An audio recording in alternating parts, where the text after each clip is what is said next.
Okay, let's dive deep. We're looking at something that's really stirring up conversation about how the country's being run. Yeah, this whole issue around presidential advisors, Yeah. a lot of them. Exactly. And there's a big legal challenge happening right now, questioning whether these roles are even, well, constitutional. And we've got a really interesting source for this, an interview transcript with the advocate who's actually taking this whole thing to court. So our mission today is to unpack his arguments, figure out exactly what he's asking the court for, and sort of connect the dots. Right. What does it all mean for the country, for governance, for sticking to the Constitution and, spending public money wisely? Because you definitely get this sense of tension, don't you? On one hand, maybe a perception of a kind of bloated executive. Uh-huh. And on the other, these constitutional limits, plus the whole question of where taxpayer money should actually be going, it really gets to the heart of things. Definitely fundamental questions. Structure, transparency, priorities. So the source kicks off by highlighting this observation. Since the president came in, there's been this, well, creation and increase in advisor roles. All sorts, right? Economic, health, agriculture, political, legal. You name it. Sounds like a pretty long list. And the interview notes that a lot of these appointees are actually former senior officials, Yeah, people who used to be PSs, principal secretaries, or even cabinet secretaries. which naturally leads to the big question the advocate is raising. Why? Why are all these advisors needed? And why so many?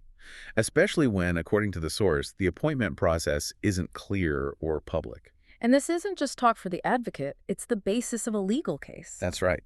The source names him Suyanka Lempa. He's described as an advocate of the High Court, known for taking on public interest cases. He's the one pushing this. And his reason? Well, the source quotes him using a proverb. It's quite striking. What was it? We have been injured out there as Kenyans, and we have no option but to go to the court. Wow. That sounds like he feels backed into a corner. Less a choice, more a duty. Exactly. Which sets up his core legal argument pretty powerfully. And that argument, according to the source, centers on Article 152 of the Constitution. Yes, that's the part that defines the executive, and, crucially, it puts a cap on the number of cabinet secretaries. Somewhere between 14 and 22, I think? That's right. But the advocate's point is that the executive seems to have blown past that limit by appointing over 50 advisors. Advisors who, he argues, are acting almost like extra cabinet members. Pretty much. Yeah. And the really critical part of his case, legally speaking, is how they were appointed. He's saying it happened outside the proper legal structure. Exactly. Unlike cabinet secretaries who have to be vetted by Parliament. That public check these advisor roles apparently just bypassed all that. And he contrasts this with the existing civil service, people who are already supposed to be providing expertise. Right. He specifically mentions the Attorney General's office. Chapter 13 of the Constitution says the AG is the chief legal advisor to the executive. So creating more legal advisors seems, well, redundant. Or maybe even undermining that constitutional role. That seems to be his argument, yeah. Undermining the established structure. So what's the actual legal step he's taken? He's filed a petition. The source explains it's under Article 165 of the Constitution. Okay, that gives the High Court the power to interpret the Constitution, right? To make sure everyone's playing by the rules. Precisely. And a petition, just so we're clear, the source explained it's the formal court document. Lays out who's involved, the laws, the facts, and what you want the court to do about it. The prayers. Exactly. The prayers or the relief sought. Now, the source does mention an early step didn't quite go his way. Oh, what was that? He apparently asked the court to immediately stop any more appointments or payments to these advisors while the main case is decided. Like an injunction. Sort of, yeah. And the court didn't grant that in a preliminary ruling. But crucially, the main petition itself is still active. So the fight over whether the offices themselves are constitutional is still very much ongoing. Absolutely. Yeah. Which brings us to those prayers you mentioned, what he's actually asking the court to do in the final judgment. Okay, what are the big demands listed in the source? They're pretty significant. First, he wants a declaration from the court that these advisor offices are unconstitutional. And therefore? Should be abolished, completely scrapped. Abolished. Wow, not just like reviewed or trimmed down. Nope, abolished. That's the first prayer, according to the source. Second, he wants the court to order individuals who've been paid from public funds through these roles to pay it back. To refund the money he argues they earned unconstitutionally. Seriously, he wants them to return their salaries. Seems so. The source mentions he even named examples like Makawamua and company, as people who held these allegedly illegal paid positions. So it's not just stopping future spending, it's clawing back money already spent. That's a big ask. It is. And third, he wants the court to compel the Public Service Commission, the PSC, to do a full audit. An audit of all these offices the president has supposedly created outside the rules. Exactly. The petitioner apparently identified 21, but he thinks there might be more. He wants the PSC to investigate properly. Which kind of implies he thinks the PSC hasn't been doing its job on this. That seems to be part of the underlying point, yeah. That the body meant to oversee public appointments needs to step up. Okay, so it's clear this goes way beyond just a technical legal argument. The source frames it as having a strong civic angle, too. Definitely. It's described as both a constitutional challenge and a civic stand against fiscal waste. Fiscal waste. So it's about the money, about how public funds are being used. Very much so. The advocate argues, that money matters. Yeah. Kenyans deserve good public services. And the money spent on potentially unconstitutional advisor roles could be used elsewhere. That's his core point. He gives concrete examples in the source: building schools, buying medicine, hospitals, ambulances, things people really need. Things that are maybe lacking right now. He even tells this really sad story in the interview about seeing a child who allegedly died because a public facility lacked the right medication. Oof. That really brings it home. He's drawing a direct line between what he sees as wasteful spending and actual human cost. Precisely. Upholding the Constitution and stopping waste could free up resources for critical needs. That's the connection he's making. And then there's the whole issue of transparency, or the lack of it, around these advisor roles. The source brings that up too. Big time. The advocate raises basic questions. Who's paying them? Who sets their terms? Were these jobs advertised? And the answer seems to be nobody really knows publicly. The petitioner says no, they weren't advertised. Right. And the source also mentions these reports about sacked CSs becoming advisors but keeping their old benefits. Which sounds messy, like creating a special category outside the normal rules. The advocate calls it a weird, unconstitutional bubble. It suggests a lack of clear process, a lack of accountability. Okay, but let's address a common point. Previous presidents had advisors too, right? How does the source say he tackles that? That's a really important distinction he makes. He says, look, personal assistants, staff paid through the normal public service system. Fine. No problem there. What? But if someone is effectively joining the main civil service structure, getting paid from public funds for a substantive role, that has to follow the rules. Public service principles, Article 234, 2G, that kind of thing. Exactly. So it's not about having advisors. It's about whether these specific paid roles exist constitutionally. He's drawing a line based on the legal and constitutional framework. Yes.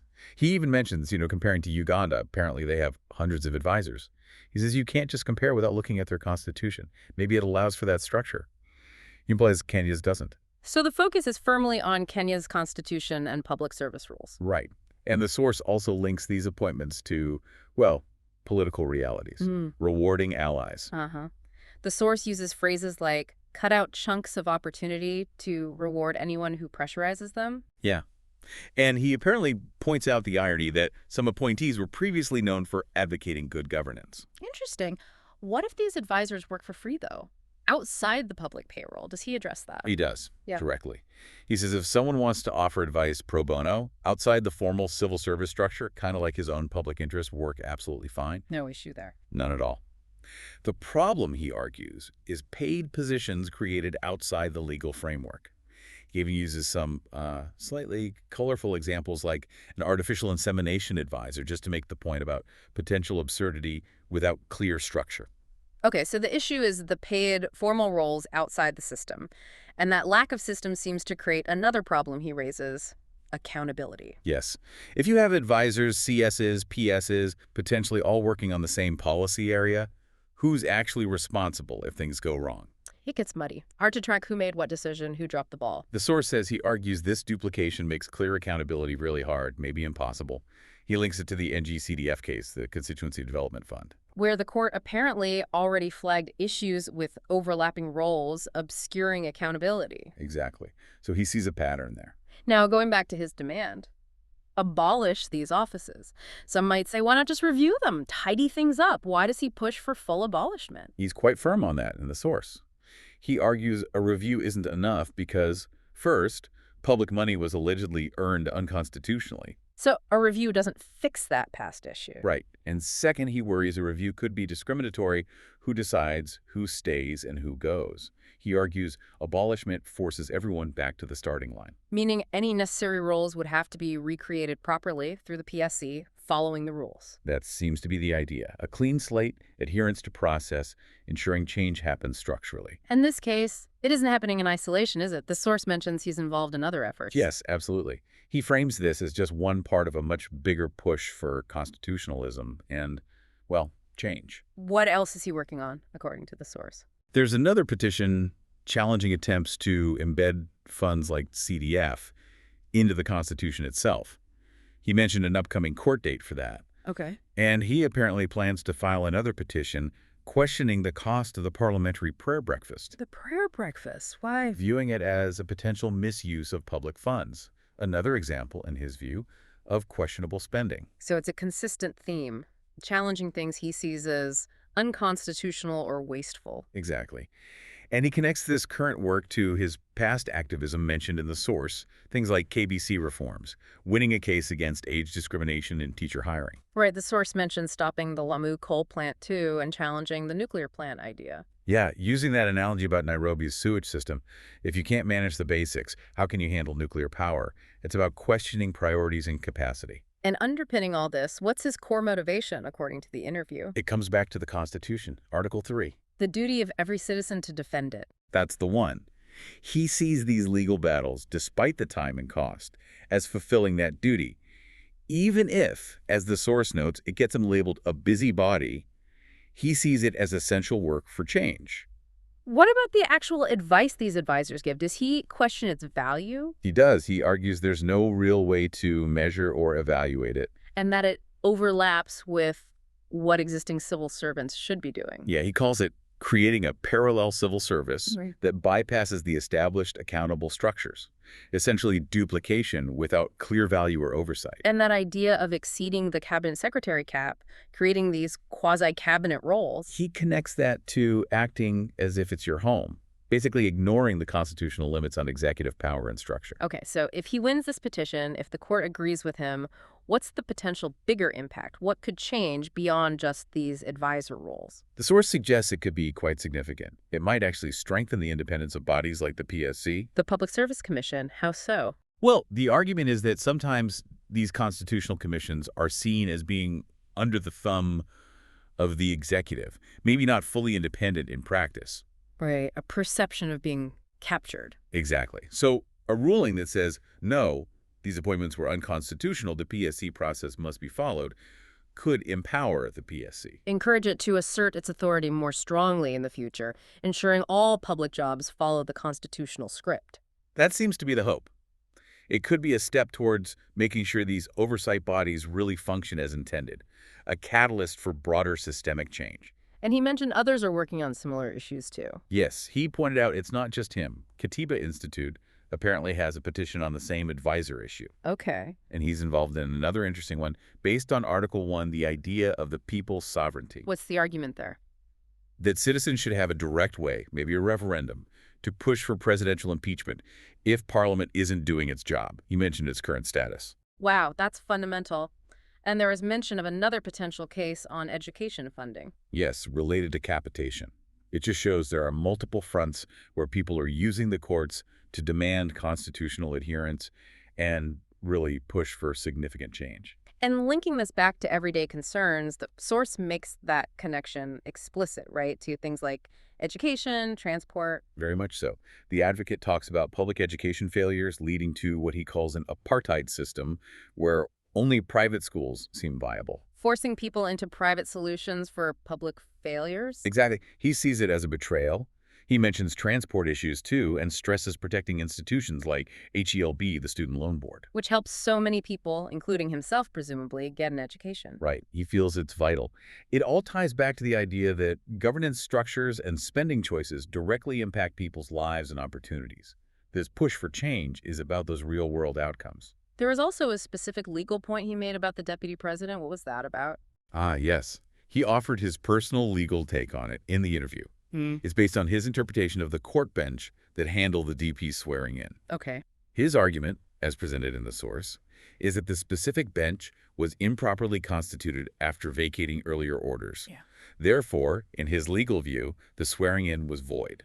So his legal opinion is that the DP isn't constitutionally in office. That's his stated legal position based on his interpretation of that specific court procedure. It's presented as his constitutional reading. Okay. So, pulling it all together from the source, this challenge isn't just about advisors, it's got multiple layers. Absolutely. It's about sticking to the Constitution, definitely. But it's also about fiscal responsibility, how public money gets used. And accountability, making sure there are clear lines of responsibility in government. Right. And fundamentally, it's framed as part of this much bigger effort to bring about change, to make the Constitution's promises, real. The legal case, his other actions, they're presented as tangible ways citizens are pushing back, demanding better governance, demanding resources go where they're needed most. It's a demand for change through the system. It really drives home that the Constitution isn't just a document. It's a tool people are actively using to challenge things and push for the kind of country they believe in. Yeah, it highlights that ongoing friction between the constitutional vision and how things actually work day to day, especially around accountability and using public money effectively. The courts become this key place where citizens can try and force that change. And just the sheer persistence, using the law, using civic action again and again, it really stands out. It does. It leaves you thinking about the power of that sustained effort, that constant pushing and actually shaping where the country goes next. What kind of change is possible when people keep demanding it?